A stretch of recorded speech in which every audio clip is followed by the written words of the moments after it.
벌써 4주 차입니다. 그죠? 네. 전부 7주로 저희가 기획을 해서 이야기가 있는 음악 감상이라는 이름으로 진행을 하고 있는데요. 벌써 4주면 반, 이제 오늘 하면 반이 넘어갑니다. 첫 시간에 아리랑에 대한, 우리 음악에 대한 이야기를 했고요. 그 다음에 두 번째 시간에 재즈의 탄생, 그죠? 그 다음에 세 번째가 재즈를 빛낸 우리 천재 음악가들에 대해서 조금 같이 살펴봤습니다. 오늘은 이제 클래식 음악, 천재 음악. 뭐 인원도 이 정도면은 딱 음악 이야기하기 좋은 그런 인원인 것 같아요. 뭐 너무 많다고 좋은 것도 아니고요. 되게 저는 사실 처음에 이걸 기획했을 때 서로 이렇게 말씀 나누고 서로 같이 이야기하고 이런 형식으로 하고 싶었어요. 네, 이제 그렇게 되려면 서로가 알아가는 과정도 필요하고요. 그죠? 처음엔 좀 어색하고 하니까 조금 서로에 대해서 이렇게 친해지는 그런 과정이 필요하다고 생각을 합니다. 이제는 조금 그죠? 익숙해지고 친해진 것 같습니다. 지난주까지 재즈 말씀을 드렸습니다. 네, 이건 클래식인데요. 조금 아쉬운 건 뭐냐면 조금 수박의 겉핥기처럼 갈 수밖에 없는 거죠. 그래서 아마 내년에도 아마 우리 박물관 측에서는 생각을 하고 계시는 것 같은데 내년부터는 조금 심화, 그죠? 해가지고 뭐 한 재즈를 한 7회 정도 이렇게 한다든가 클래식을 7회 정도 한다든가 이래서 음악도 좀 충분히 들어보고 그 음악에 대한 말씀도 나누고 또 여러분들 소감도 같이 이야기 나누고 그럴 수 있는 시간이 됐으면 좋겠다. 근데 음악에 대한 일반적인 이야기를 쭉 할 수밖에 없기 때문에 시간적으로 좀 수박의 겉핥기처럼 갈 수밖에 없다. 그래서 뭐 개론이라든가 이런 부분들을 말씀을 드려야 되는 부분이기도 하고요. 또 정말 이렇게 들려드리고 싶은 이야기나 음악이 되게 많은데 시간이 한정되어 있기 때문에 이게 잘 안 돼서 그 점이 또 아쉬운 점이 있습니다. 근데 그런 부분들은 여러분들께서 워낙에 지금은 또 음원도 많고 컴퓨터라든가 이런 데서 인터넷에서 찾아보시면 많은 음악들이 있기 때문에 찾아서 들으시고요. 또 즐거운 음악 생활을 하실 수 있는 그런 제가 조금 가이드 역할을 해드릴 수 있다라고 하면 그것으로 감사하게 생각을 합니다. 클래식 음악인데요. 우리가 클래식 하면 생각나는, 그렇죠? 고전 음악 하면 생각나는 사람. 베토벤. 그렇지, 베토벤, 그지? 뭐 생각할 필요도 없어요. 생각할 필요도 없다고 무조건 베토벤, 그죠? 또 모차르트, 그죠? 뭐 좋아요. 많이 들어봤어요, 그죠?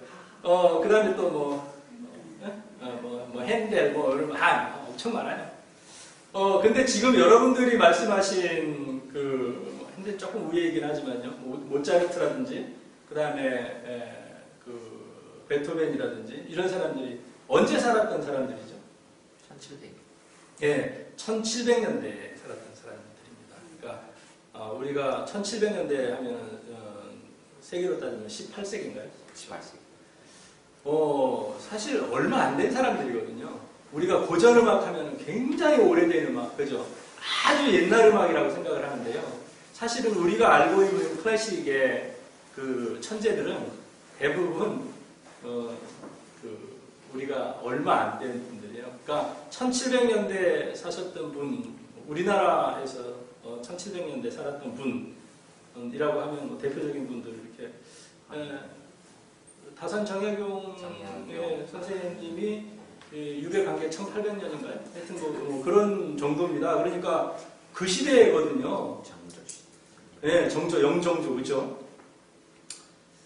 근데 음악 이야기를 하기 전에 조금 되게 재밌는 건데요. 오늘 이야기하려고 하는 것과 비슷한데 동양과 서양의 문명들을 이렇게 쭉 보면 정말 기가 막히게 거의 비슷한 시기에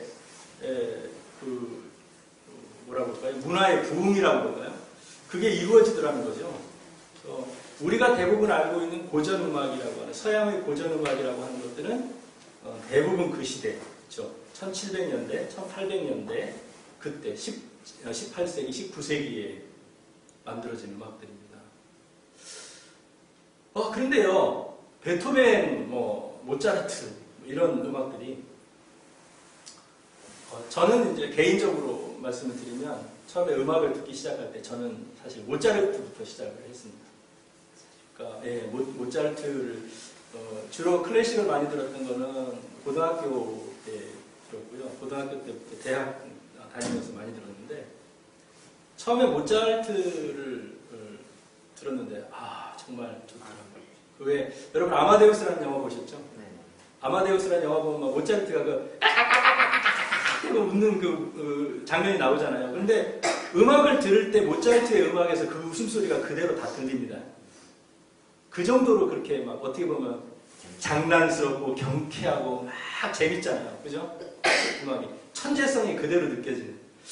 제가 모차르트를 정말 많이 들었구나라고 하는 걸 생각을 하는 게 제가 모아놓은 판들 있잖아요. LP판이 뭐 많지는 않습니다. 제가 모아놓은 것만 한 3,000장 정도 되는데 그러니까 그건 뭐 많지는 않아요. 왜냐하면 음악을 정말 많이 들으시는 분들은 뭐 몇만 장 가지고 계시는 분들도 계시니까. 근데 LP를요? 예.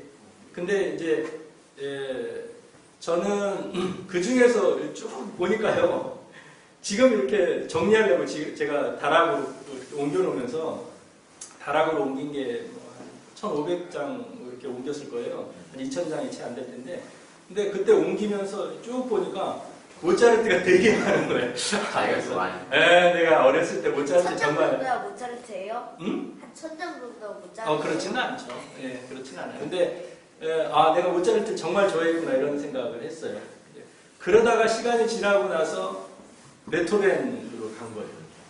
근데 베토벤으로 가니까 베토벤은 막 정말 웅장해요, 그죠? 악성이라고 하는 말이 거짓말이 아니죠. 막 정말 웅장합니다. 이렇게 어떻게 인간이 저런 음악을 썼을까라고 할 정도로 이렇게 대단합니다. 그래서 좋아했어요. 베토벤을 되게 좋아했습니다. 근데 그러다가 이제 국민음악과 음악으로 갑니다. 그렇죠? 그리그라든지 라흐마니노프라든지 이런 그 국민음악과 음악으로 가요. 근데 국민음악과 음악은 되게 서정적이잖아요, 그죠? 그리그의 솔리지의 노래 이런 거 한번 들어보면 막 가슴이 그냥 찌릿찌릿해요. 그러면서 저리고 너무 좋죠. 그래서 국민음악과 음악을 또 한동안 좋아해서 들었어요. 그러다가 이제 차이코프스키를 만났습니다. 네, 그 차이코프스키는요, 차이코프는 쉽게 말씀드리면 용광로예요. 그죠? 그러니까 모차르트의 천재성과 그렇죠? 그 아주 막 그 경쾌하면서 발랄함의 천재성과 그 다음에 그 베토벤의 웅장함과 그죠? 그 다음에 국민음악화의 서정적인 것과 이런 것들이 한데 어우러진 음악이 차이코프의 음악입니다. 정말 좋아했어요. 옛날 그거 들으면서 얼마나 행복했는지 몰라요. 선생님, 그러면 선생님이 가지고 계신 LP판 중에 제일 많이 가지고 있는 작가의 음악은 모차르트인 예, 그랬는데 그래가지고 그 음악을 이제 듣다가 차이코프를 듣다가 그 다음에 이제 드디어 바흐에 빠집니다. 근데요 이 바흐는요 이게 시작과 끝이 없어요. 그렇죠? 그러니까 뭐냐면 지금 제가 말씀드렸었죠. 왜 우리 음악할 때 풍물 얘기했었잖아요. 사물놀이와 풍물의 차이 말씀드렸죠. 에? 풍물은 그냥 하루 종일 쳐요. 그냥 겐지겐 그러면서 빨라졌다가 느려졌다가 빨라졌다가 느려졌다가 그럼 무한반복. 무한 반복이에요. 처음과 끝이 없어요. 근데 바흐의 음악이 그렇더라고요. 바흐의 음악은 처음도 없고 끝도 없어요. 그냥 그리고 이게 반복이 작은 음의 반복에서 큰 음의 선율로 가죠. 그러니까 예를 들면 다른 음악들은 얘는 따리라라라리라 이렇게 가는데 얘는 리라리라리라리라리라리라리라리라리라 이렇게 가잖아요. 근데 이게 끝도 없고 시작도 없어요. 그냥 거기에 빠지면 아무 생각이 없어요. 그냥 하루 종일 듣고 네, 하루 종일 들어요. 그냥 세월이 가는지도 모르고 한 10년 정도 바흐만 들었던 것 같아요. 정말 열심히 들었어요. 10년 정도 바흐만 들었던 것 같은데 그러고 나서 바흐를 열심히 들었죠. 음악은 바흐가 최고야. 들었어요. 이제 그러다가 그 바흐로부터 저를 빠져나오게 만든 음악이 뮬러입니다. 예. 예. 그 뮬러는 뭐라고 할까요? 굉장히 웅장하면서도 장중하고 그죠? 깊이가 한국에서는 말라라 그래요? 네, 말라. 네. 그죠? 구스타프 말러죠. 이 말러가 저를 끄집어냈어요. 그 박으로부터, 그죠? 말러가 끄집어냈어요. 정말 또 세계가 깊습니다. 좀 어렵기는 합니다. 하지만 어찌됐든지 간에 그러고 나서 말러를 듣고 나서 보니까요. 그 다음부터는요. 다 좋아졌어요. 그러니까 무슨 음악이든지 그냥 들으면 다 제 식대로 듣습니다. 그러니까 뭐 트로트도 좋고 그죠? 뭐 클래식도 좋고 재즈도 좋고 뭐 뭐든지 그냥 제 식대로 듣는 그런 그렇게 됐거든요. 그래서 그런 흐름들이 이렇게 있는데 아마 제가 말씀드렸던 클래식의 흐름들이 대부분 클래식을 아주 좋아하시는 분들이 한 번쯤은 비슷하게 거쳐갔을 법한 그런 길인 것 같아요. 그래서 조금 듣기 쉽고 편안하고 그렇죠. 쉬운 음악에서부터 시작을 해서 조금 더 이렇게 깊은 음악으로 갔다가 뭐 이런 것들이 음악을 점점 들면 들을수록 이렇게 가는구나라고 하는 것이 약간 비슷한 그런 길을 가는 것 같습니다. 근데 우리가 생각해 봐야 될 것은 뭐냐면요. 자, 베토벤이 있어요. 베토벤. 그죠? 그 베토벤이 있으면 그 베토벤이 어느 날 갑자기 하늘에서 떨어졌겠냐는 거죠. 그죠? 베토벤이 아무리 천재라도요. 마크가 아무리 천재라도요. 그 사람이 어느 날 갑자기 그죠? 물론 모차르트는 뭐 피아노를 배운 적이 없다며요. 피아노를 배운 적이 없는데 어느 날 피아노 앞에 앉아서 피아노를 쳤대매요 그냥. 뭐 근데 그래도 아마도 뭐 그렇게 할 수 있었던 거는 그 집안에 그죠? 아버지 어머니 다 음악 하시고 또 누나들이 맨날 띵띵거리고 하는 소리를 들었겠죠. 그러니까 어느 날 듣고 쳤겠죠. 모차르트가 살았던 시대에서는 교회에서의 성가의 음악을 악보로 밖으로 유출하는 것이 금지가 되어 있던 시절입니다. 그죠? 근데 난리가 났죠. 14살 때, 그죠? 모차르트 14살 때, 모차르트의 집에서 악보가 나옵니다. 그죠? 난리가 난 거죠. 이거는 뭐 거의 사형감이에요. 교회법을 어겼다는 건. 항상 그 시대에 교회법 어긴 거는 거의 사형이라고 합니다. 그죠? 근데 뭐라 그러죠? 그냥 내가 듣고 와서 내가 적어 넘겨. 그러는 거죠, 모차르트가. 그죠? 아무도 안 믿죠. 누가 믿겠어요. 그럼 증명해봐. 그죠? 그래, 그럼 아무 곡이나 들려줘. 그래가지고 회의를 하는 거잖아요. 다 모여서. 진짜가 가짜인가. 그러니까. 생전 보지도 듣지도 못한 처음 곡을 들려준단 말이에요. 그리고 너 악보로 옮겨봐. 그대로 옮기는 거죠. 뭐 이거는 정말 상상할 수 없는 천재입니다. 전설 같은 얘기지만 사실이에요. 역사에 나와 있는 이야기니까. 물론 그런 대천재들이 음악을 발전시켜 온 건 사실입니다. 그런데 그런 천재도, 모차르트 같은 천재도 아무것도 없는 무에서 그냥 모차르트가 어느 날 뭐 저걸 쓰고 뭐 협주곡을 쓰고 이러지는 않았을 거라는 엄연히 뿌리가 있을 거라는 거죠. 그죠? 오늘 이 시간에는 그 클래식이 만들어지게 된 뿌리를 생각해보는 시간이 됐으면 좋겠습니다. 그래서 대부분 음악을 이야기할 때, 뭐 우리 고전음악, 서양 고전음악을 이야기할 때 모차르트를 이야기하고, 그죠? 베토벤을 이야기하고 이야기하지만 그것보다 먼저 생각을 해봐야 될 것이 그 이전의 음악들, 그죠? 어떻게 해서 그들이 이런 음악을 만들게 됐던가라고 하는 것들을 생각하는 시간이 됐으면 좋겠습니다. 처음에 소리 말씀드렸었죠. 소리 말씀드리면서 자, 소리를 뭐라고 생각했다고 그랬죠? 소리를 제가 아마 첫날인가 말씀드렸는데 소리가 뭐라고 그랬죠? 네, 고대인들은 소리를 뭐로 생각했다? 음악? 그러면 여기부터 갈까요? 소리의 본질은 바람이죠. 소리의 본질은 바람이죠. 우리가 이 말소리하는 것이 바람을 통해서 전달되잖아요. 공기의 흐름을 통해서 전달됩니다. 소리의 본질은 바람이에요. 그 바람을 뭐라고 생각했다고 그랬죠? 그렇죠. 신이라고 생각을 했었던 거예요. 그래서 그리스 신화에 보면 바람의 신 아네모이라고 그랬고요. 그 바람의 신도 있었고요. 또 우리의 바람이라는 말의 어원이 비렴, 그렇죠? 비렴이라고 그랬는데요. 그 비렴이 비렴, 바람 이렇게 표현했다고 그래요. 근데 그 비렴이라고 하는 저기가 이 바람이라고 하는 것이 신의 이름이었다고 말씀드렸죠. 그러니까 바람이라는 것 자체를 신으로 인식을 했었던 거예요.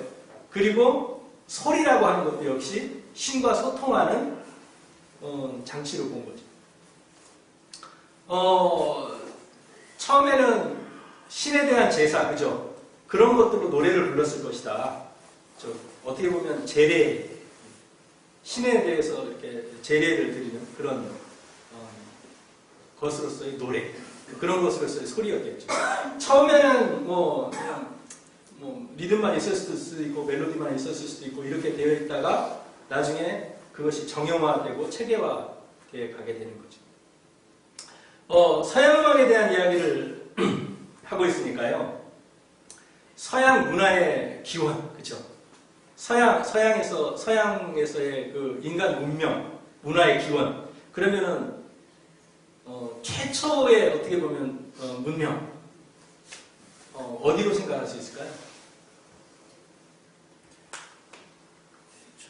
아프리카? 예, 아프리카에서도 발생을 했고요. 서양 문명에서 생각을 해보면 서양 문명에서 그죠? 메소포타미아. 네, 메소포타미아 그 지역에서 발전하게 되는데요. 재밌는 거는요, 우리 왜 서양 문화를 항상 생각할 때 우리는 두 가지를 생각합니다. 그러니까 그 서양 문화의 원류, 어떻게 보면 서양 문화에서의 원류는 이 두 가지가 합쳐져서 서양의 문화를 이룹니다. 한 가지는 그리스. 그렇죠. 그리스에서 시작된 헬레니즘입니다. 그렇죠. 자, 그 다음에 또 한 가지 문화는 이제 그리스가 받아서 로마의 문명으로 갔으니까요. 그리스의 문명하고 또 한 가지는 헤브라이즘. 그렇습니다. 헤브라이즘입니다. 그죠? 헤브라이즘. 서양의 문화라고 하는 것은 결국에 그 뿌리는 헬레니즘과 헤브라이즘의 결합입니다. 그죠? 근데 우리가 헬레니즘이 생기기 전에, 그러니까 그리스의 문명이 생기기 전에, 우리가 생각하는 그리스죠. 그 그리스의 문명, 문화가 생기기 전에 이미 8,000년 전에 그 지역에서의 아주 고도로 발달된 문명이 있었죠. 예, 있었습니다. 근데 그 문명이 쭉 내려오다가 암흑기를 맞았어요.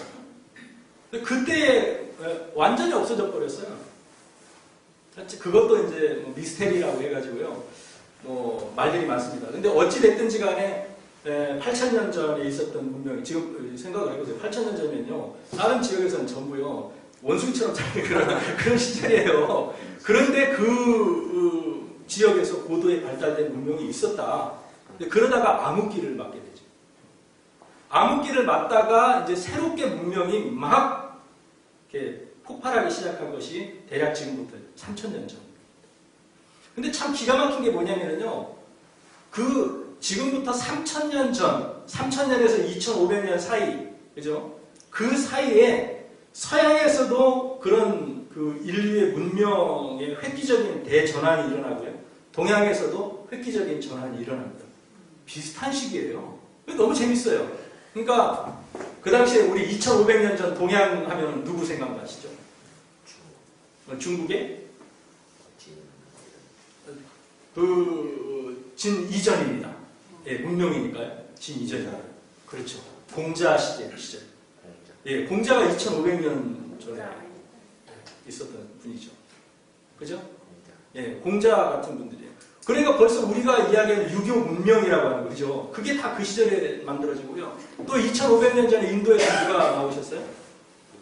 그죠? 붓다, 석가모니가 그 시절에 나옵니다. 참 재밌어요. 지금 3,000년 전에서 2,500년 그 사이가 동양과 서양에서의 막 문명들이 태동을 하기 시작을 하는 거죠.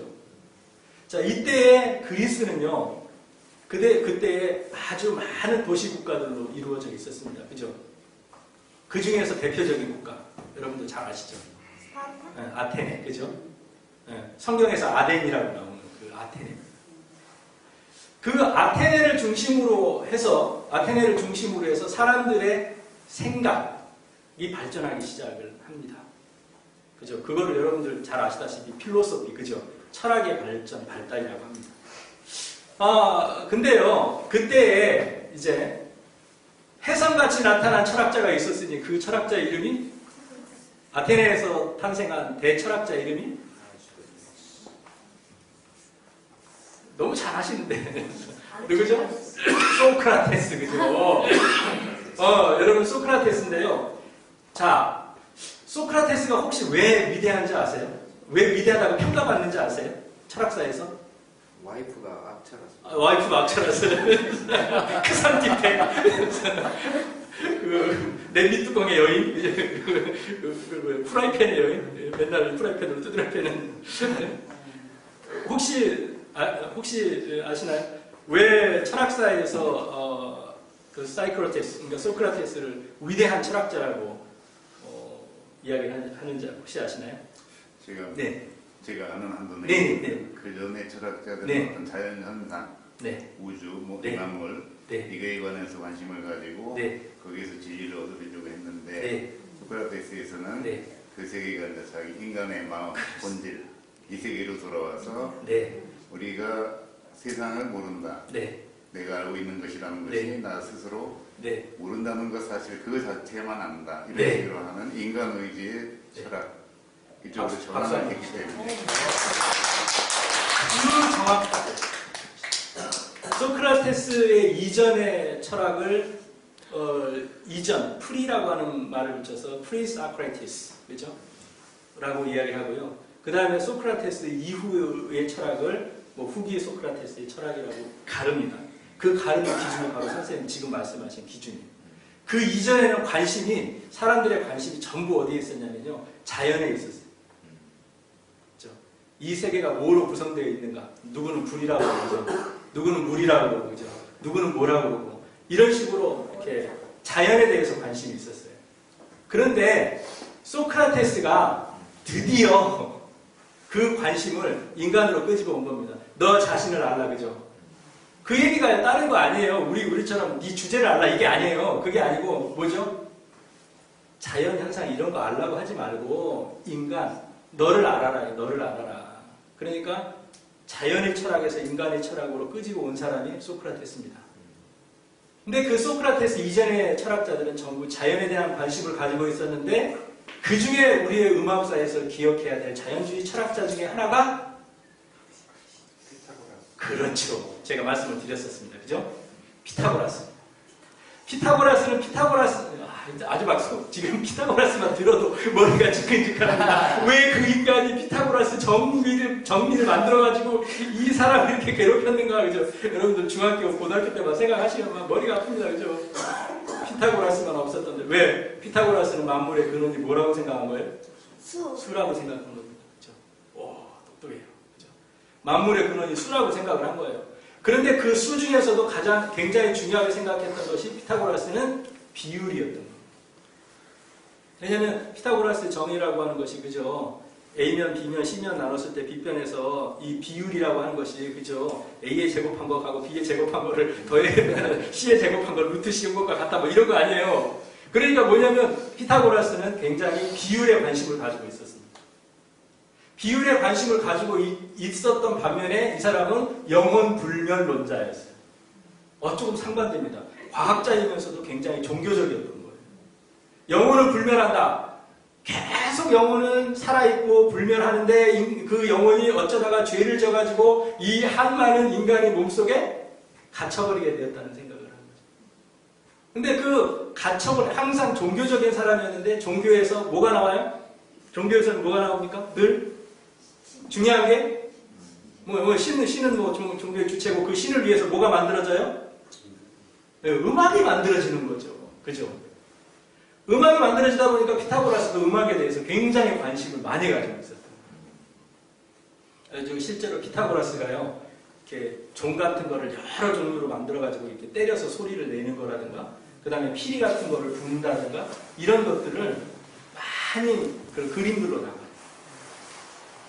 그러니까 피타고라스라는 사람은 그런 음악에 대한 관심을 가지고 있었던 거죠. 그러면서 피타고라스가 바로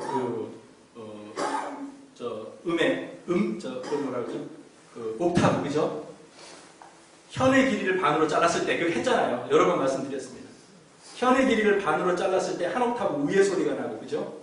그거를 갖다가 3분의 2씩 줄여나가고, 줄여나간 거에다가 3분의 2씩 더해나가는 방법을 가지고, 음을 만든 거죠. 그러니까 1m짜리 줄을 놓고 튕겼을 때 그거를 도라고 기준음을 잡고요. 그 다음에 그걸 반으로 잘라서 50cm짜리 현을 튕기면 한 옥타브 위에 도가 나오는 거죠. 근데 1m짜리를 3분의 2를 자르면 솔이 나오는 거예요. 그 이제 뭐 완전 5도 뭐 이런 거죠. 그죠? 그렇게 해가지고 그거를 가지고 더하고 빼고 더하고 빼고 하면서 그 솔을 가지고요. 솔에다가 3분의 2를 더해주면 4가 나옵니다. 그러니까 이런 식으로 더하고 빼고 해서 결국에는 그걸 가지고 음계를 만들어 나가죠. 그 음계를 가지고 나중에 이제 쌓아서, 그죠? 그 음계를 쌓아가지고 화성이라는 걸 만들어내잖아요. 근데 아무튼 그때까지는 뭐 그런 개념은 없었겠죠. 대신에 뭐냐면 어울리는 소리라는 생각은 했었던 것 같아요. 도와 솔을 같이 치면 어울리는 소리가 나잖아요. 그죠? 네. 그런 식으로 해서 이게 어울리는 음이다라고 하는 것은 알게 됐었던 것 같아요. 그런 생각들이 소리에 대한, 음에 대한 생각들을 또 만들어냅니다. 그러다가 이제 소크라테스 이후에 음악들은 어떻게 보면 이제 소크라테스의 뒤를 이은 사람이 누구죠? 네, 플라톤이죠. 근데 플라톤 같은 사람은 정말 국가주의자입니다. 이 사람은 아주 굉장히 철저한 국가주의자예요. 그래서 음악이라고 하는 것이 뭐 예를 들어서 인간의 어떤 감정 이런 거를 자극해가지고 좋고 슬프고 이런 거를 좋아하는 사람이 아니고 음악은 국가를 위해서 있어야 된다, 그죠? 국가를 위해서 있는 음악이 진정한 음악이다, 이제 이런 것도 했던 것 같고요. 그래서 쭉 그렇게 이어져 옵니다, 음악이. 그런 소리들이, 그런 음악들이 그때도 만들어졌겠죠. 그런데 문제가 우리가 지금 그 시대의 음악을 들어볼 수가 있나요? 남아있는 게 없어요. 그죠. 남아있는 게 없죠. 왜 남아있는 게 없을까요? 기록 매체가. 그렇죠. 기록을 못했습니다. 그죠. 음악을 기록하려면 뭐가 필요하죠?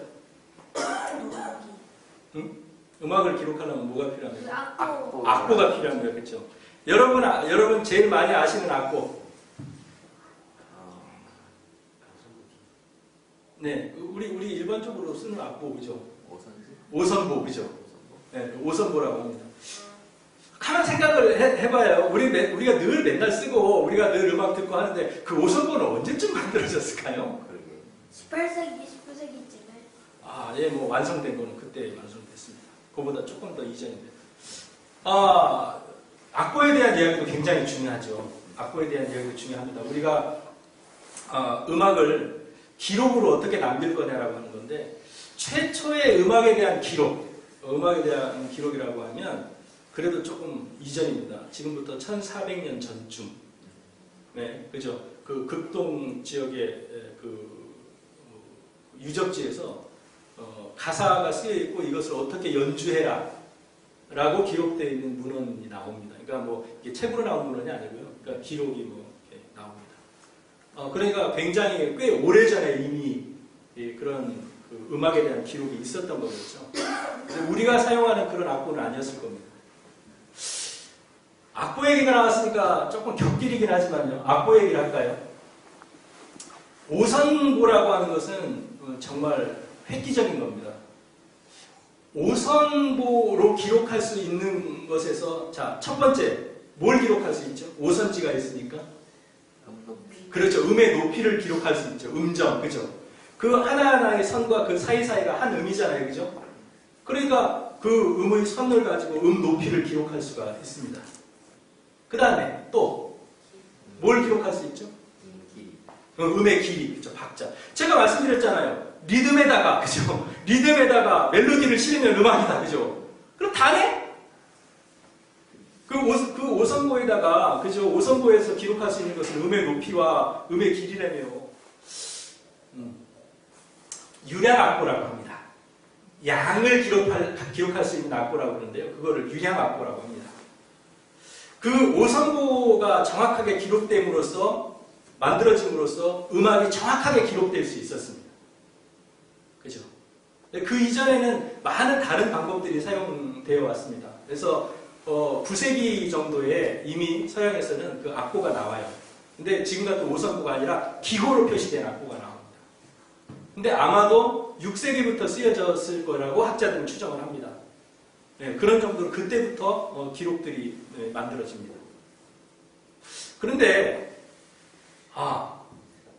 음의 그런 길이와 그죠? 음의 높이를 기록할 수 있는 방법, 그거를 한꺼번에 기록할 수 있는 방법, 유량악보라고 하는데 전 세계적으로 유량악보는 두 가지밖에 없습니다. 그 중에 하나가 지금 금방 말씀드렸잖아요.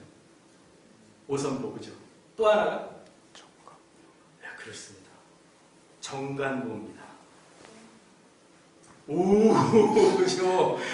아니, 여러분 생각을 해보시라고요. 전 세계에 있는 악보 중에요. 음의 높낮이와 음의 양을 한꺼번에 기록할 수 있는 유량 악보가 세계에서 딱 두 가지밖에 없대요. 근데 그 중에 하나가 서양뿐만 아니라 전 세계적으로 지금까지 다 같이 쓰고 있는 5선보고요. 또 하나가 정관보래요.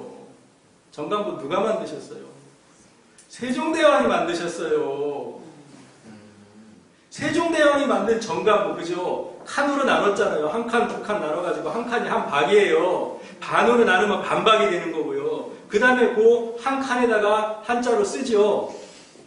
그죠? 뭐라고 씁니까? 황, 대, 태, 중 이렇게 해가지고 총 12음을 씁니다. 그러면 거기다가 12음을 기록하면 하나의 박자 속에 이 음을 때려라. 그죠?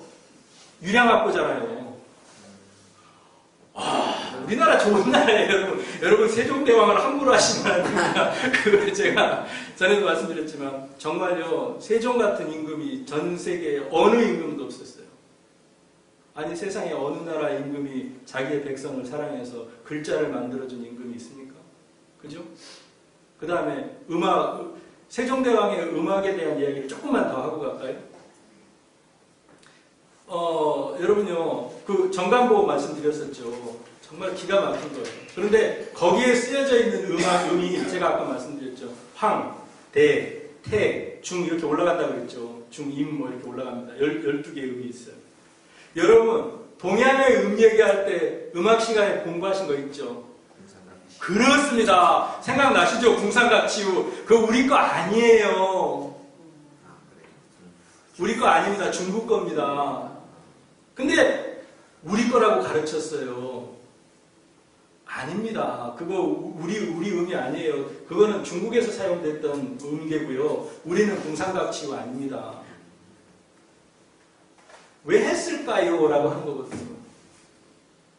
왜 했을까? 참 기가 막힌 겁니다. 중국에서 음의 기준을 내려보내죠. 그랬을 거 아닙니까? 옛날에 중국의 음의 길이를 재는 단위는 기장입니다. 여러분 기장 아시죠? 기장, 그걸 뭐라 그러죠? 응? 조처럼 생긴 기장이에요. 그거 90개가 기준입니다. 응. 기장 90개를 늘어 세우는 거예요.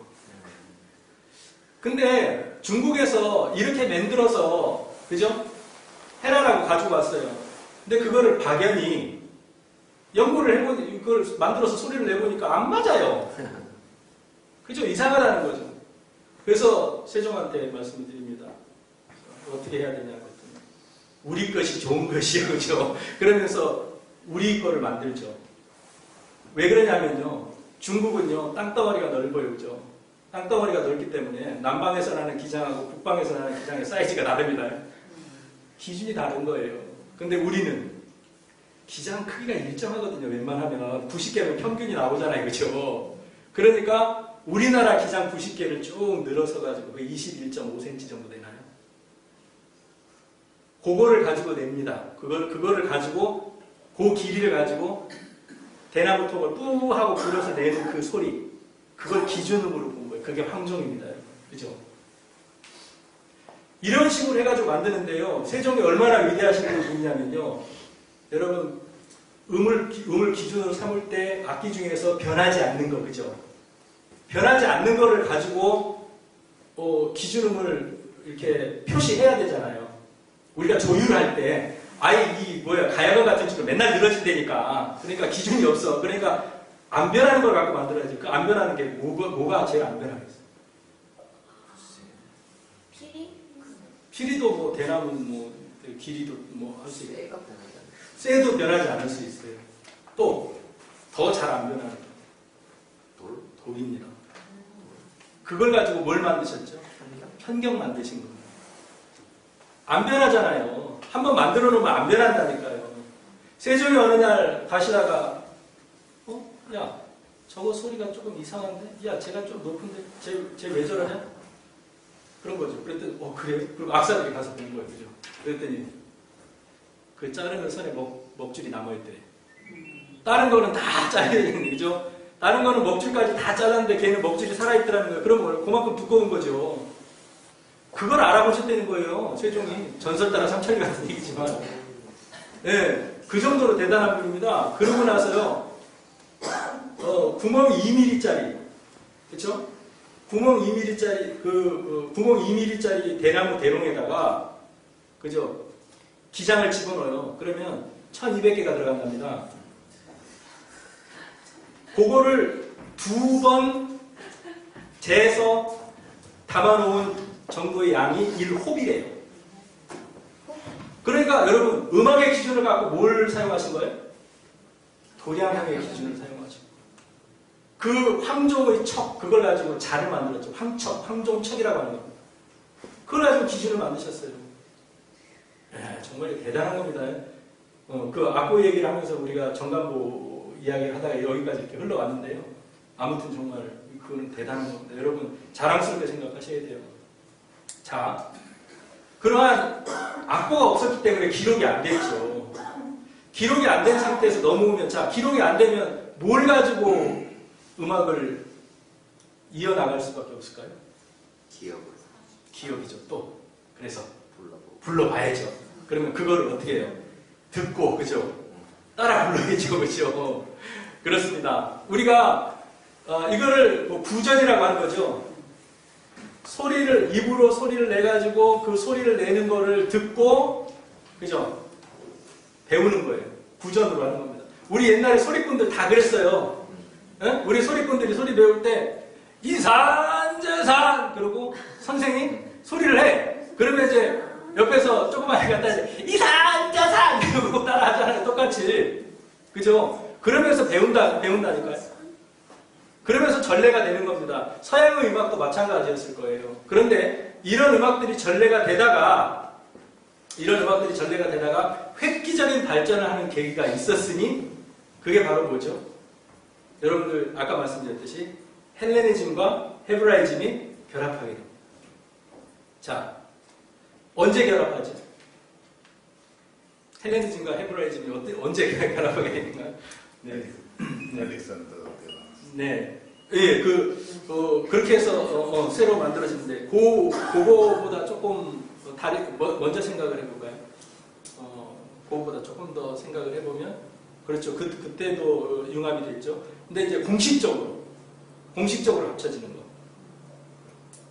로마가 기독교화 되는 거죠. 그죠? 그러니까 뭐냐면 그 말씀 맞습니다. 이 헬레니즘이라고 하는 것이 그렇게 탄생을 한 거니까요. 근데 공식적으로 헬레니즘과 헤브라이즘이 합쳐지게 되는 것은 로마가 그죠? 기독교화 되는 겁니다. 콘스탄티누스 대제가 기독교를 공인하죠. 칙령에 의해서. 그리고 나서 바로 한 400년이 채 안 됐죠. 그러니까 390몇 년인가요? 그때에 로마가 국교를 정하죠. 그렇게 되면서 이제 로마가 드디어 어떻게 되죠? 기독교 국가가 되는 겁니다. 근데 로마가 기독교 국가가 된다는 것은요, 거기서 끝나는 사건이 아니었던 거죠. 왜냐하면 전 유럽 전체가 다 기독교화 됐다는 것입니다. 자, 기독교의 특징. 가장 중요한 것 중에 하나, 음악사에 있어서 가장 중요한 것 중에 하나가 뭐냐면 찬송가죠. 지금 얘기하면 찬송가죠. 지금 말씀드리면 찬송. 일요일 날 오전에 수업을 잡아놓으셔가지고 우리 기독교인들이 못 들으십니다. 교회 가셔야 됩니다. 그죠? 이거 일요일 날 오전이 아니고 교회 끝나는 시간에서 우리 기독교인들이 좀 많이 오셨을 텐데. 아무튼 찬송가죠. 그죠? 그런데 그 찬송가라고 하는 것이 오늘날 형태의 찬송가 아니에요. 그거는 뭐 여러분들 아시죠? 미국에서 이렇게 뭐 이렇게 만들어지고 하는 과정인데 지금 그거 아니고 당시 초기의 찬송가는 기도의 의미였어요. 신과 기도자가 대화를 나누는 의미였어요. 그러니까 노래로 기도를 드리는 거예요. 자, 그때에 이제 중세로 서서히 넘어오게 되죠. 중세의 시작이라고 하는 것은 서로마 제국이 멸망을 하고부터 중세로 보죠. 그러면 일단 중세로 넘어왔어요. 중세로 넘어온 다음에는 완전히 어떤 시대입니까? 하나님의 시대예요. 그때는 신을 중심으로 한 시대입니다. 그리고 나서 이제 막 지역마다 그죠? 성가들이 있었겠죠. 그러한 성가들을 통합하고 하나로 묶어서 만들려는 시도가 이루어집니다. 그것이 바로 그레고리안 성가였죠. 그레고리안 성가는 대체로 독창곡이었습니다. 처음에. 그래야 신과 소통하면서 기도를 드릴 거 아니에요. 그러니까 혼자 불렀던 거예요. 그죠? 혼자 부르는 형태에서 그 다음에 합창의 형태로 가겠죠. 자, 여기서 그레고리안 성가를 하나 들어보고 가도록 하겠습니다. 근데 이거는 여러분 잘 아시죠? 그때 악보가 남아있다 없다? 없어요. 그러니까 그때 어떻게 불렀다는 거 지금 몰라요. 그러니까 지금 남아있는 그레고리안 성가들은 다 이후에 이랬을 것이다라고 해서 재현돼서 만들어졌던 것일 뿐입니다. 그러니까 여러분들 참고하고 들으시고요. 한번 들어보도록 하겠습니다. 첫 번째 들려드렸던 곡은 이게 그레고리안 성가라고 지금 녹음이 되어 있어서 제가 틀었는데요. 사실은 지금 남아있는 그레고리안 성가들이 대부분 후대에 그죠? 다시 재해석되고 재작곡된 그런 곡들이기 때문에 실제로 원래의 그레고리안 성가들하고는 거리가 많이 있을 겁니다. 근데 그 중에 특히 뭐냐면 초기 그레고리안 성가들이 가지고 있었던 특징, 제가 아까 말씀드렸죠. 혼자 부른다고 했죠. 혼자 부르고 그러다 보니까 이제 모노폰이라고 해서 이렇게 단음입니다. 그러니까 화음이 섞여 있는 그런 소리가 아니라 그냥 혼자 부르는 거예요. 혼자.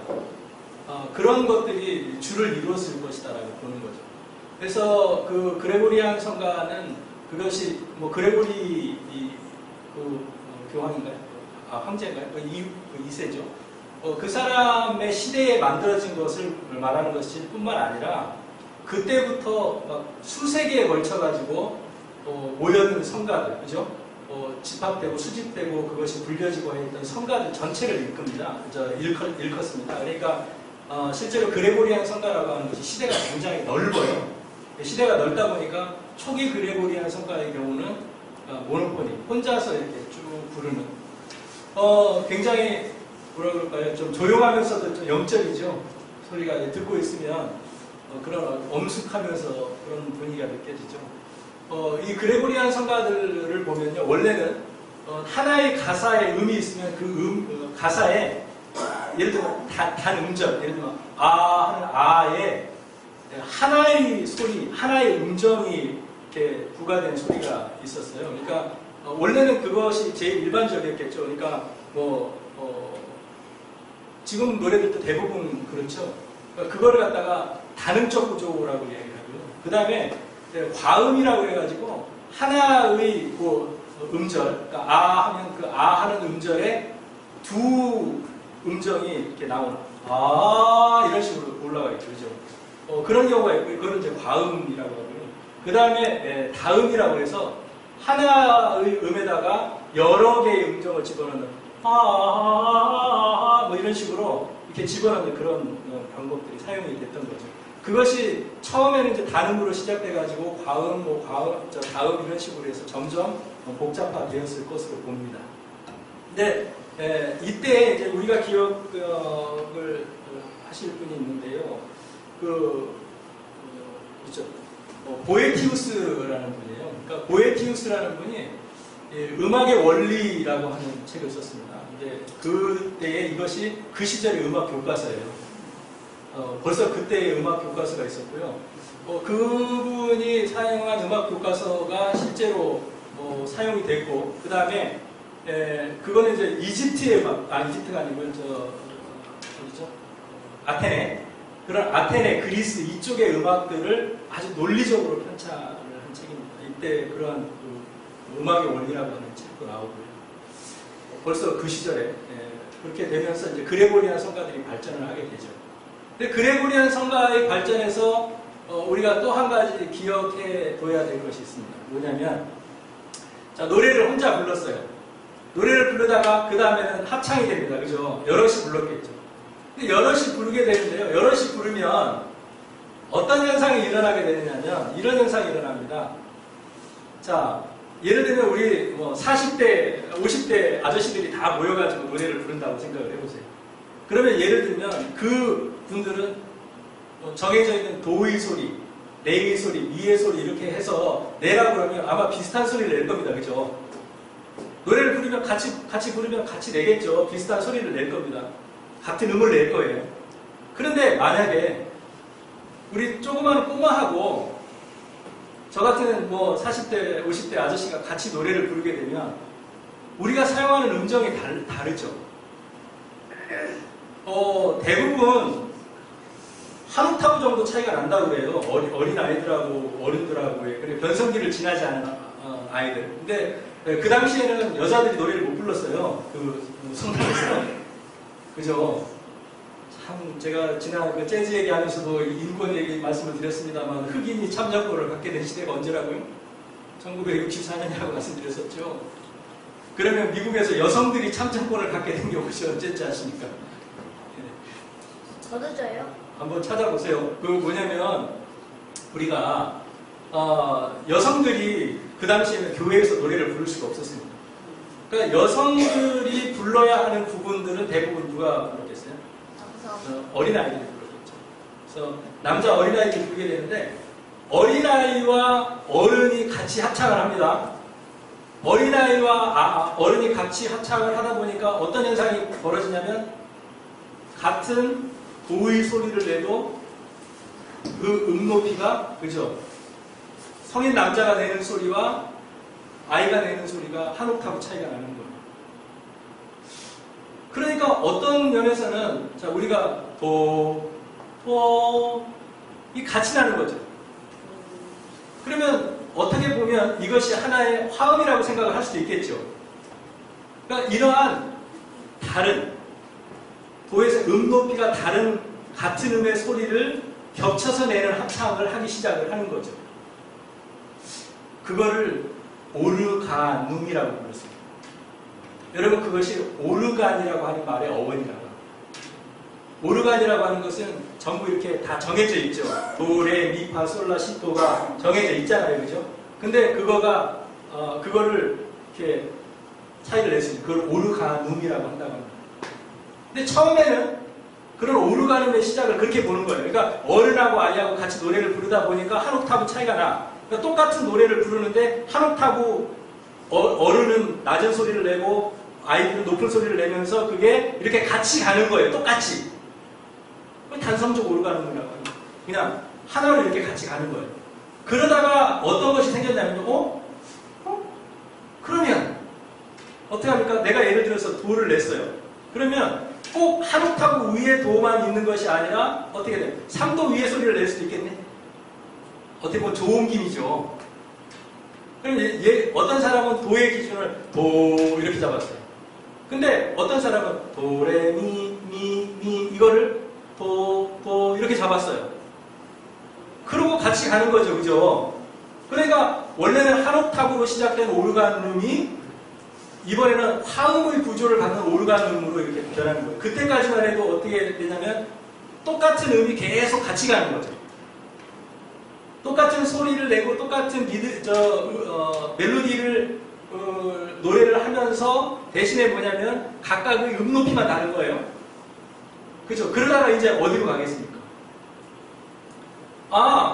그러면 자, 한 사람은 자, 이렇게 소리를 내. 뭐 예를 들면 노래를 요 높이로 노래를 하는 거예요. 자기 노래를 하는 거예요, 그죠? 근데 한 사람은 그것보다 높은 소리를 내는데 이번에는 뭐냐면 자 만약에 길어요 소리가 만약에 소리가 길어요 이러면은 아까 왜 이렇게 소리를 낸단 말이에요. 원래 주성부가 그러면 그 위에 있는 사람들은 그걸 꼭 따라갈 필요가 없는 거죠. 어떻게 보면 밑에서 하고 낼 때 그 위에 내는 성부의 사람들은 이런 식으로 따라갈 수도 있죠. 뭐만 맞으면 돼요. 결국에 박자만 맞으면 되잖아요. 그러니까 달라지기 시작을 하는 겁니다. 그러니까 오르가즘의 변화가 일어나기 시작을 하는 거죠. 자, 이것이 맨 밑에서 가사를 노래하는, 그죠? 가사를 노래하는 주성부가 있고, 그거를 테너라고 해요. 변하지 않는다는 뜻이랍니다.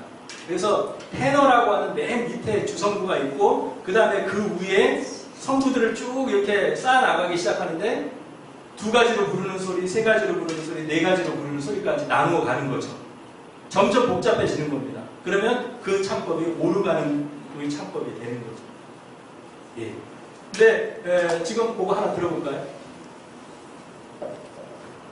아까는 지금 제가 첫 번째 들려드렸던 곡은 걔가 그레고리안 성가임에도 불구하고 어떻게 두 사람이 이렇게 번갈아 부르는 그런 것으로 되어 있었어요. 그랬는데 그거를 두 번째 들려드렸던 곡은 모노폴리로 그렇죠? 한 사람이 내는 소리만으로 구성된 그레고리안 성가를 들려드렸고요. 이번에는 그러면 오르가눔으로 내는 소리를 한번 들어보도록 하겠습니다.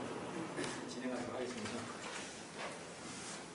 들리시나요? 아, 이 마이크가 나오고 있는 건가요? 안 나오고 있는 거죠. 네, 그런 것 같은데. 뭐 육성으로 해도 상관은 없습니다. 있으나 마나한 것 같아요. 그러니까 그죠? 안 써도 될까요?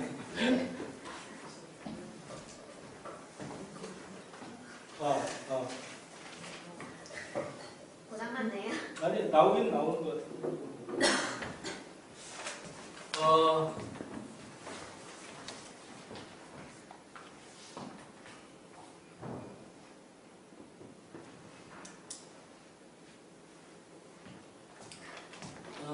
우리가 지난 시간에 오르가늄에 대해서 말씀을 드렸죠. 들려드렸던 거 차이를 아시겠어요? 선율이 2개가 나오죠. 그러니까 뭐 밑에 소리, 위에 소리 나오는 이런 선율이 2개가 나오고. 갑자기 생각이 난 건데요. 사실 뭐 우리 지금 클래식 음악하고 조금 상관은 없습니다만, 여러분들 그 몽골 음악 있죠. 몽골. 예, 몽골 음악인데 여러분 혹시 기회가 되시면 몽골 음악을 한번 좀 들어보셨으면 좋겠어요.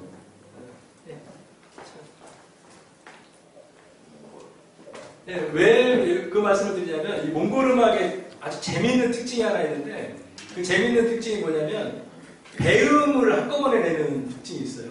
그러니까 뭐냐면 이렇게 소리를 거의 대부분의 악기가 그렇거든요. 그러니까 이제 일반적으로 그 내는 소리, 그러니까 그 사람들이 소리를 하는 소리를 흐밍이라고 하는데 혹시 들어보신 적이 있나요? 네, 그 흐밍이라는 거 하면서 소리를 냅니다. 저도 연습을 좀 많이 했어요.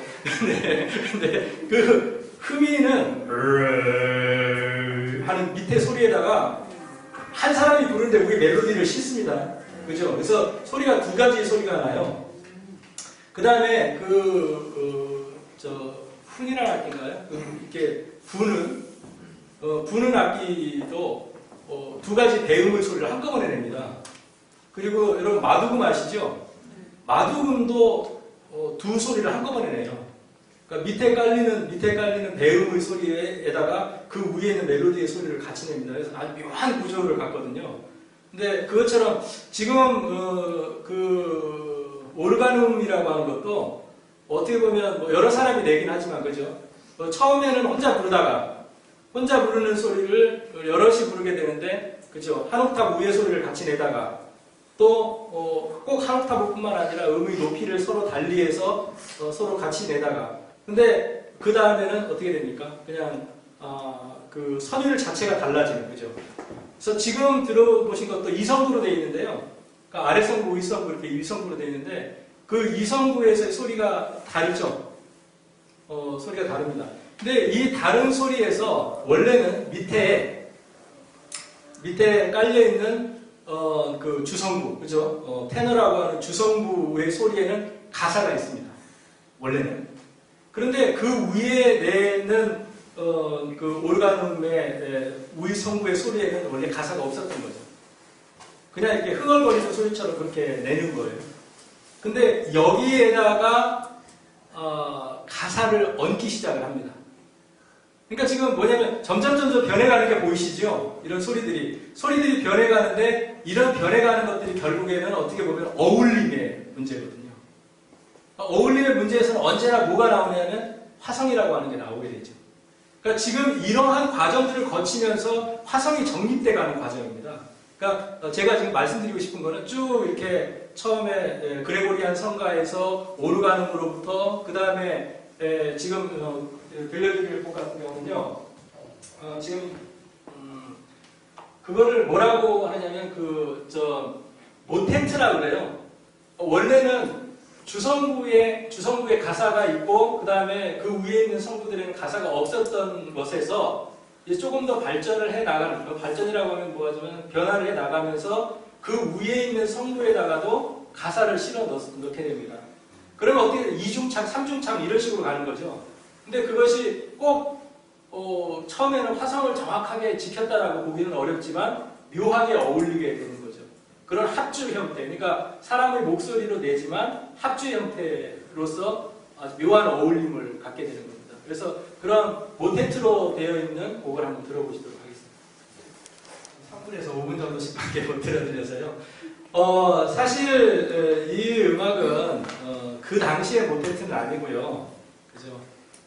바로크 시대의 바흐가 작곡한 모테트입니다. 그러니까 실제로 여러분들 그 음악의 전통을 쭉 말씀을 드려서 그레고리안 성가도 말씀을 드렸고요. 그렇죠. 오르가는 말씀드렸고 모테트 말씀드렸는데 이러한 것들이 딱 거기서 끝나는 게 아니에요. 잠깐 나왔다 사라지고 뭐 끝나고 이게 아니거든요. 벌써 마흐도 모테트를 작곡했지 않습니까? 이것처럼 굉장히 오랜 시간 동안에 쭉 이어져 내려왔다라고 하는 거죠. 우리가 그 당시에 지금 이제 12세기 중반, 그러니까 처음에 이제 12세기 중반이 되게 되면 원래 각각의 수도원 중심으로 음악이 이루어졌던 것. 아까 말씀을 드렸듯이 그레고리안 성가라든가 또 뭐 이런 그 찬송의 미사곡들, 이런 곡들이 대부분 그러한 그 수도원 중심으로 이루어져 있었던 그런 음악이 이번에는 이제 12세기가 되면서 노트르담 대성당, 그죠? 여러분 노트르담의 꼽주 아시잖아요. 그 노트르담 대성당으로 주도권이 옮겨갑니다. 그래서 그 시대를 그 노트르담 대성당의 시대라고 이야기를 하죠. 대략 그것이 150년 정도 쭉 이어진 그런 시기입니다. 그래서 그 시기 동안에 음악에 대한 새로운 그런 움직임들이 일어나기 시작하는데요. 바로 이런 모테트라고 하는 것도 그 시기에 탄생을 한 음악입니다. 그리고 그때에 우리가 기억해야 될 음악가가 레오냉이라고 하는 음악가고 그 다음에 페로탱이라고 하는 음악가인데요. 그 레오냉이라고 하는 사람이 그 오르가눔 대전이라고 하는 책을 썼답니다. 그래서 이 사람이 그동안 내려오는 그런 오르가눔에 대한 것들을 정리해서 집대성을 한 거죠. 그리고 이때에 이제 아까 말씀드렸듯이 주성부가 있고 그 다음에 2성부, 3성부, 4성부가 되는 그러한 오르가눔들이 막 만들어지기 시작을 합니다. 이때에 아까 말씀드렸듯이 똑같은 처음 오르가눔들은 처음에 똑같은 선율들이 같이 움직였었죠. 그러다가 주선율이 움직이고 부선율이 그거에 독립되게 자유롭게 움직이는 그런 것들을 갖게 되는데 그거를 이제 크라우즐라라고 이야기를 하고요. 그 크라우즐라에다가 가사를 달기 시작하는 그것이 바로 아까 지금 말씀드렸던 모테트입니다. 그러니까 그러한 것들을 쭉 이렇게 처음에 정리를 한 사람이 레오냉이라는 사람이고요. 약 1세기 후에 그것을 다시 집대성하면서 발전시킨 사람이 그 페로탱이라고 하는 사람입니다. 그러니까 이 시대에 이런 정도의 음악가들은 기억을 해둘 필요가 있는 거죠. 또 이제 재밌는 게 뭐냐면 그 당시에 유럽의 공통어가 뭐였을까요? 네, 레티너였죠. 유럽의 공용어는 레티너였을 겁니다. 그죠? 근데 그 유럽의 공용어의 레티너로 다 노래를 불렀겠죠, 옛날에. 아, 그럴 거 아니에요? 뭐 말도 다 저기라 성서도 레티너로 쓰여졌겠죠. 또 말도 원래는 서로 이렇게 공용으로 얘기할 때는 레티너로 얘기를 했을 겁니다. 그죠? 그런데 이 레티너만을 사용하게 되는 법령으로부터 해방되기 시작을 하죠. 그러면서 각각의 자기 나라 말들을 사용할 수 있게 됩니다. 어떻게 보면 그것도 하나의 혁명이라고 할 수가 있겠죠. 그러면 그것도 역시 음악에 새로운 변화를 가져오게 되는 겁니다. 그래서 원래 우리가 오르가눔에서 그 모tet 때에서 보면은 가사가 있고, 그죠? 가사가 있는 주성부가 있고, 그 다음에 가사가 없다가 뭐 2성부, 3성부에다 또 가사를 붙이기 시작을 했다고 그랬잖아요. 근데 그 가사들을 원래는 레티너로 붙였겠죠. 근데 그 2성부, 3성부, 원래 본 성부는 레티너로 부르고, 그 다음에 2성부, 그 다음에 뭐 3성부 이런 부분을 레티너로 붙이기도 하고, 그 다음에 각자 자기 나라 말로, 프랑스에서는 프랑스 말로, 그죠? 뭐 독일에서는 독일어로, 지금 같은 말은 아니었겠지만 하여튼 그렇게 가사를 붙이게 되는 변화를 가져오게 됩니다. 그러면 항상요, 항상 생겨나는 것이 있어요. 그 언어의 힘이죠. 그죠? 여러분요, 생각을 해보세요. 왜 일제시대에 일본 사람들이 우리나라에 들어가지고 우리말을 못 쓰게 했겠어요? 말의 힘을 잃게 하기 위해서. 그렇죠. 말의 힘을 잃게 하는 거. 굉장히 중요한 거거든요. 여러분들, 제가 이제 나중에 혹시 기회가 되면 그 말씀을 한번 드리긴 할 건데요. 인간이 동물과 가장 큰 차이가 뭐죠? 네, 언어를 사용한다는 겁니다. 근데 재밌는 거는요, 인간은 언어를 사용하면서부터 인간이 됐어요. 또 학자들은 언어 자체가 인간이라고 얘기를 합니다. 왜 언어 자체가 인간이라고 이야기를 하느냐면요, 모든 생각을 언어로 하죠. 여러분, 생각은 언어로 하는 겁니다. 자, 죽음이라고 하는 언어가 있기 때문에 우리는 죽음을 인식하는 거예요. 만약에 죽음이라는 말이 없어요. 그러면 우리는 죽음을 인식하지 못할 겁니다. 자, 개가 자기가 죽는다는 사실을 인식할까요? 죽음에 대한 두려움은 분명히 있는 것 같아요. 그죠? 뭔가 모를 두려움. 왜냐면 개 끌려가는 걸 한번 보셨어요? 저희 어렸을 때는 그 어른들이 많이 개를 좀 많이 잡수셨죠, 동네에서. 그럼 그 개를 끌고 가잖아요. 그죠? 근데 희한하게 그 개들은 알아요. 안 끌려가려고 꽁지를 해서 발발발 하면서, 제가 그거를 보고 개를 안 먹잖아요. 그죠? 근데 그것처럼 어찌됐든지 간에 개들이 죽음에 대한 공포는 인식하는 것 같아요. 그런데 개가 죽음을 인식할까요? 죽음이 뭔지 알까요? 모를 겁니다. 왜? 개한테는 죽음이라는 언어가 없어요. 그죠? 죽음이라는 말이 없는 겁니다. 그 언어라고 하는 것이 나중에 우리 한번 생각을 해볼 건데요. 그래서 사실은 근대 철학은 다 언어 철학입니다. 근데 이제 그 이후에 어찌됐든 언어에 힘이 있어요. 뭐냐면 라틴어로만 말해야 되는 시대 사람들의 사고 방식과, 그죠? 자국어로서 말을 하는 사람들의 생각, 사고의 체계가 달라지는 겁니다. 그러면서 민족 정서라고 하는 것들이 생겨나게 되는 거죠.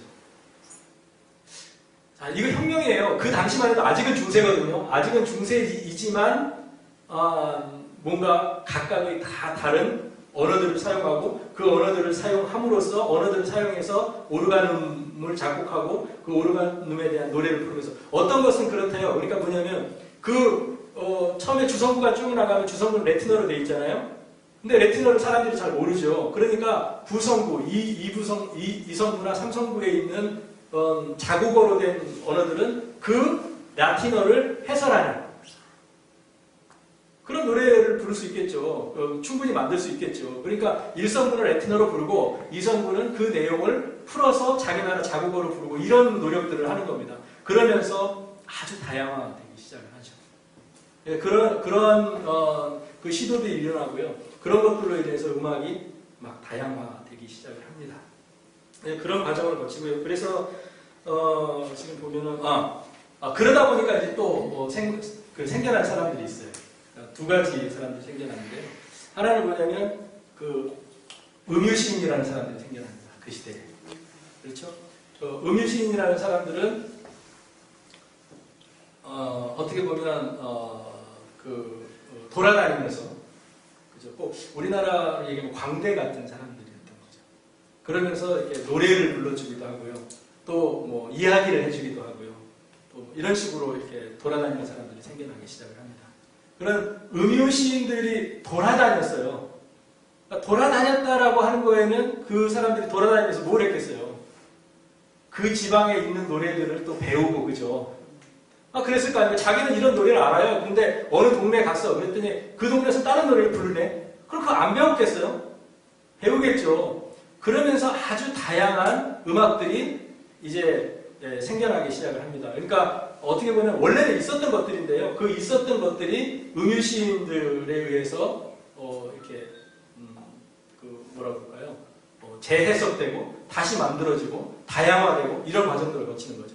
음유시인들하고 또 비슷한 또 시인들이 있죠. 무슨 시인? 음유시인. 또 방랑시인. 음유시인 있으면 방랑시인. 음유시인이나 방랑시인이나 비슷한데 뭐 김상가 하신가요? 하여튼 음유시인들이 고정대에서 노래를 했던 시인들도 있고요. 또 이렇게 방랑을 하면서 노래를 지었던 시인들이 있는데 이들은 대부분 뭐냐면 그 수도사가 되기 직전에 방랑 시인들은 주로 수도사가 되기 직전에 있는 대학생들, 그러니까 수도원에 들어가기 전에 이렇게 그 신학을 공부하는 대학생들이 많았대요. 왜 그러냐면 이제 두 가지 이유인데 하나는 수도사가 되면 금욕생활을 해야 되니까 수도사가 되기 전에 실컷 즐기자, 그렇죠? 네? 돌아다니면서 뭐 실컷 볼 거 다 보고 즐길 거 다 즐기고 하자라고 하는 생각을 가지고 있는 사람들도 있었고요. 또 기존의 교회에 대한 반발, 그죠? 그래서 그거에 대한 NT 이런 사람들이었다는 거예요. 그래서 이 사람들이 이 동네를 돌아다니면서 전국을 돌아다니면서 노래를 부르기도 하고 그 다음에 거기에 있는 민간의 노래를 채록하기도 하고 또 같이 부르기도 하고 이렇게 되게 되는데 결국에는 이제 여행을 끝마치고 돌아가서 수도원으로 돌아간 사람도 있고요. 또 상당수는 이제 그거 해보니까 재밌잖아요. 그죠? 그러면서 뭐 교회에서 볼 때는 타락이겠죠. 그죠? 그래가지고 결국에는 안 돌아간 사람도 굉장히 많고 이런 사람들에 의해서 다양한 음악들이 역시 만들어지고 또 그 민족적 정서라든지 또는 그 나라가 가지고 있는 독특한 그러한 그 정서들이 이제 음악에 다시 들어오게 되는 거죠. 그런 과정들을 거치게 됩니다. 그러다가 이제 드디어 뭐를 맡게 되죠? 종교개혁의 시대를 맡게 됩니다. 그죠? 올해인가요? 올해가 마침부터 종교개혁 500주년이죠? 아마 그럴 겁니다. 루터가 종교개혁을 합니다.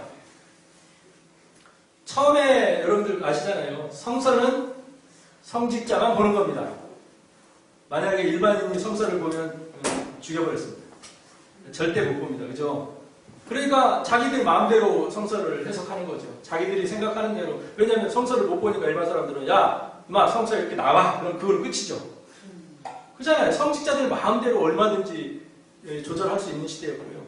또 그거가 뭐냐면 중세라는 시대는 한마디로 얘기해서 우리가 지금 생각할 때는 뭐 예수나 뭐 하나님이나 뭐 안 믿으면 그만이 그죠.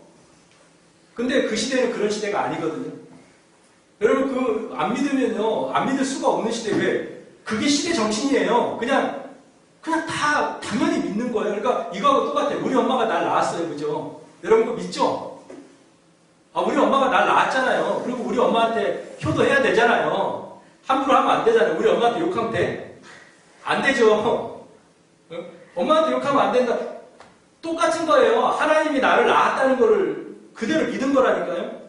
중세라는 사회가 하나님이 우리를 지배하고 있다. 늘 우리를 지켜보고 늘 우리를 통제하고 지켜보고 있다라고 하는 걸 믿었던 시대예요. 그냥 당연하게 태어나면서부터 생각을 못하죠. 거기에 대해서 어떻게 보면 예를 들면요. 우리 철학자 중에 정면으로 신과 단독자로서 홀로 서겠다라고 선언한 사람이 누굽니까? 뭐 니체 이전에 있었죠. 니체한테 가장 큰 영향을 주었던 위대한 철학자. 제가 되게 좋아해요. 히포크라테스. 그거는 이전 한참 이전이고요. 누구죠? 키에르케고르. 키에르케고르는요, 그 시대에 신하고 단독으로 서겠다고 맞선 사람이에요. 단독자로서. 물론 그가 비기독교인인 건 아닙니다. 하지만 신하고 단독으로 서야 된다고 생각했던 사람이에요. 뭐하고 똑같으냐면, 저는 어떻게 비교하냐면 이렇게 비교합니다. 내가 수영을 할 수 있는지 없는지를 몰라. 그러니까 내가 수영을 할 수 없다는 걸 알면 그때 바다 한가운데서 이렇게 주부를 이렇게 달고 둥둥둥둥 떠 있어요. 근데 주부를 벗어버려요. 근데 난 수영할 줄을 모른다는 걸 내가 알아. 그럼 그건 자살이지. 그잖아요. 그건 선택적 자살이에요. 그런데 내가 수영을 할 수 있을지 없을지를 몰라. 그런데 바다 위에서, 망망한 바다 위에서 내가 타고 있던 튜브를 벗어 던지는 행위예요. 그건 자유입니다. 앞으로 어떤 결과가 오더라도 내가 받아들이겠다는 선택적 자유입니다. 키에르케고르는 그 당시에 사상적인 그런 행동을 했던 거예요. 네? 자기 약혼자하고도 파혼하고요. 그걸 지키기 위해서, 그죠? 자기 부모님이 어마어마한 재산을 물려주셨는데요. 마지막에 죽는 순간에 우리나라 돈으로 한 500원 정도 되나요? 조그마한 10펜인가짜리 동전 한 입 딱 남기고 죽어버렸어요. 다 쓰고. 평생 그렇게 살다가. 네? 그런 시대라고요. 그러니까 뭐냐면, 그 당시에는 신의 시대였던 거죠. 하나님의 시대였던 거예요. 모든 게 다 하나님에 의해서 움직이고 있다고 믿었던 시대라고. 근데 그 시대에 마틴 루터가 가만히 보니까 이거 아니거든, 그죠? 이거 아니란 말이에요. 뭔가 잘못하고 있는 거죠. 그러면서 뭐합니까? 종교개혁이라는 걸 하는 거죠. 그렇죠? 그 대성당에다가 갖다 대자보 붙인 거 아니에요. 근데 만약에 이 사건이 없었더라면요, 이것이 없었더라면, 그러니까 이 마틴 루터의 종교개혁 사건 말고요, 이것이 없었더라면 마틴 루터의 종교개혁의 그 사건은 그냥 하나의 해프닝으로 끝나고 마르틴 루터는 잡혀가서 뒤지게 맞고 아마 죽고 끝났을 겁니다. 이 사건이 뭘까요? 그렇습니다. 구텐베르크의 금속 활자에 발견했죠. 예. 또 올해 500주년이죠. 아마 그럴 겁니다. 같은 시대에 기가 막히게 떨어집니다. 그 금속 활자에 의한 말하자면 팜플렛의 배포가 종교개혁의 성공을 낳았던 거예요. 음악사에 있어서의 구텐베르크의 금속 활자의 혁명이 결국에는 음악의 발전에 어마어마한 공헌을 했다는 것과 그 궤적을 하자. 악보라는 게 그만큼 중요하다고 말씀드렸죠. 14세기경에 사선보가 나옵니다. 오늘날 사용하는 5선보와 비슷한 사선보가 나오고요. 5선보로서 완전히 정착되는 것은 15, 16세기에 거치면서 5선보가 완성이 됩니다. 종교개혁의 시대에 오면 이제 제대로 된 5선보를 만들고 거기에다가 음악을 기록할 수 있는 시대가 된 겁니다. 그죠? 종교개혁이 이루어진 겁니다. 종교개혁에 뒤따르면서 뭐가 이루어지죠? 뭐가 오죠? 여러분 잘 아시잖아요. 레상스가 오는 거죠. 르라고 하는 건 다시라는 뜻이고, 레상스라고 하는 것은 부활하다, 다시 살리다 이런 뜻인데요. 물론 처음에는 문학 용어로 사용되었었다는 것들입니다. 그렇지만 르네상스가 이루어집니다. 자, 아까 소크라테스의 위대성이 뭐라고 말씀드렸죠? 아까 우리 선생님 말씀하셨어요. 그죠? 철학의 개념을, 철학의 관심을 자연으로부터 인간으로 끌어왔다라고 말씀드렸죠. 르네상스의 의미가 뭡니까?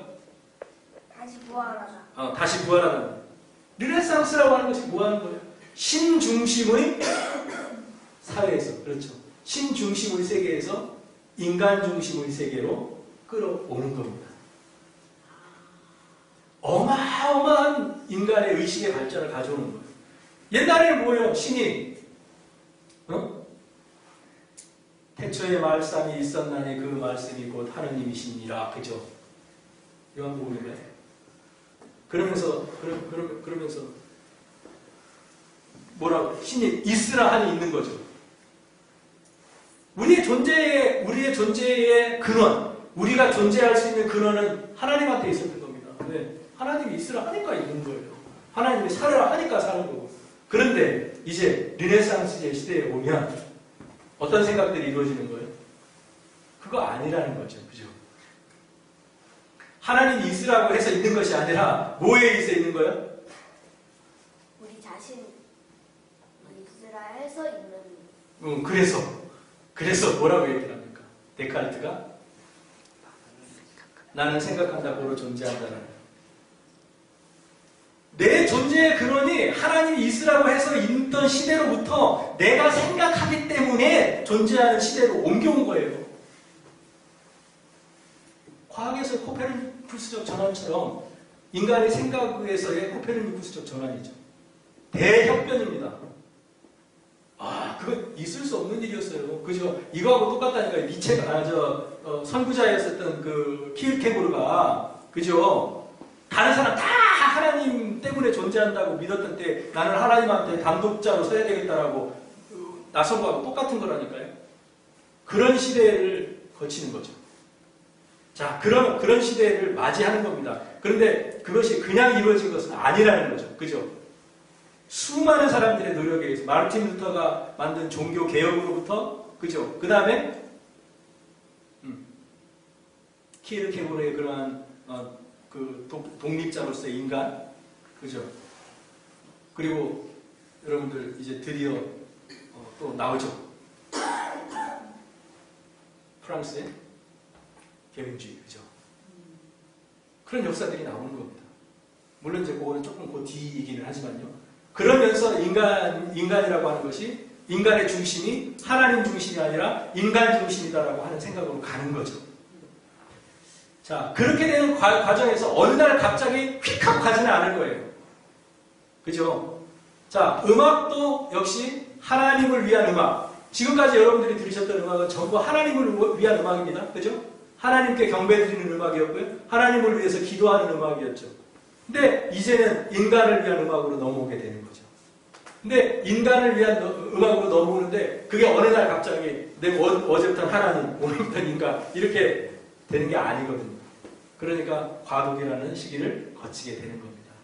그 과도기 시절에 종교개혁의 시대가 있고 그 종교개혁의 시대에 뒤따라오는 바로크 시대가 있는 거죠. 여기서 우리는 이제 위대한 천재와 만나게 됩니다. 바로크 시대의 위대한 천재, 그죠? 음악의 아버지, 그렇죠? 요한 세바스찬 바흐를 만나게 됩니다, 그죠? 이제 바흐가 등장하게 됩니다. 바흐의 시대는 아직까지는 어떤 시대? 하나님을 위해, 바흐가 하나님을 위한 음악을 작곡했잖아요, 계속, 그죠? 이제 이러한 시대로부터 바흐가 평균이라는 걸 만들어내고, 그죠? 무수한 그런 그 곡들을 만들어내고 그것이 점점 이어지면서 이제 인간의 음악으로 넘어가게 되는 겁니다. 그런 과도기로서의 바로크가 있고요. 다음 시간부터는 그 바로크로부터 현대 음악으로 이어지는 현대 클래식으로 이어지는 시기까지의 음악을 같이 이야기 나눠보도록 하겠습니다. 감사합니다.